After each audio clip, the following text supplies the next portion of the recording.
शांताकारं भुजगशयनं पद्मनाभं सुरेशं विश्वाधारं गगनसदृशं मेघवर्णं शुभांगं लक्ष्मीकान्तं कमलनयनं योगिभिर्ध्यानगम्यं वन्दे विष्णुं भवभयहरं सर्वलोकैकनाथम्।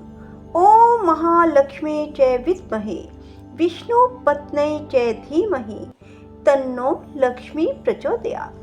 गोविंद चले आओ, गोपाल चले आओ, गोविंद चले आओ, गोपाल चले आओ।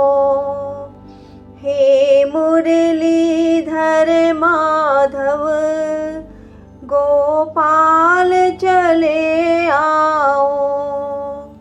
राधे राधे मेरे प्यारे भाइयों बहनों माताओं व बंधुओं, आज मैं आपको कार्तिक महात्म का 10वां अध्याय श्रवण करवाने जा रही हूँ।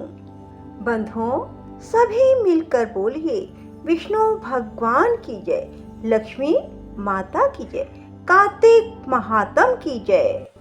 वृंदा ने स्वप्न देखा कि उसका पति सारे सिर पर तेल लगाकर नंगा शरीर भैंस पर सवार होकर दक्षिण दिशा की ओर प्रेतों के साथ जा रहा है। यह स्वप्न देख उसे बड़ी चिंता हुई और उसे अटारी तथा गौशाला कहीं भी विश्राम नहीं मिला। तब वह एक वन से दूसरे वन में चली गई। वहां वृंदा ने सिंह जैसे मुख वाले 2 राक्षस देखे। उन्हें देखते ही वे डर के मारे भागी। आगे जाकर उसने शिष्य सहित एक तपस्वी मुनि को देखा और उनसे अपनी रक्षा करने के लिए कहा। उसकी प्रार्थना पर मुनि ने अपनी एक हुंकार से उन राक्षसों को भगा दिया। इसके बाद वृंदा ने मुनि से विनय पूर्वक कहा, महाराज, मेरे पति जालंधर तथा महादेव जी में घोर युद्ध हो रहा है। उसमें किसकी विजय होगी, कृपा करके बतलाइए, क्योंकि आप सर्वज्ञ हैं। यह सुनकर मुनि ने ऊपर को देखा। उसी समय 2 बंदरों ने आकर मुनि को प्रणाम किया और मुनि के संकेत पर वे दोनों बंदर वहां से चले गए। फिर थोड़ी देर बाद वे दोनों आकाश की ओर से आए। उन्होंने वहां जलंधर दैत्य का सिर और धड़ ला कर फेंक दिया। वृंदा अपने पति के मृत शरीर को देखकर बहुत दुखी हुई और रोने लगी। इसके बाद मूर्छित होकर पृथ्वी पर गिर पड़ी।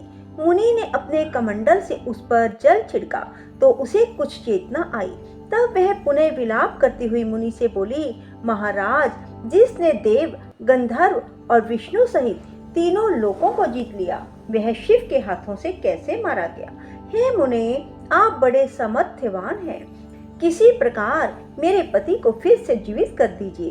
तब मुनि कहने लगे, शिवजी के हाथ से मारे गए को कौन जीवित कर सकता है? परंतु फिर भी तुम पर कृपा करके हम इसको जीवित कर देते हैं। ऐसा कहकर मुनि अंतर्ध्यान हो गए और जलंधर जीवित होकर वृंदा के साथ प्रेमालाप करता हुआ आलिंगनबद्ध हो गया।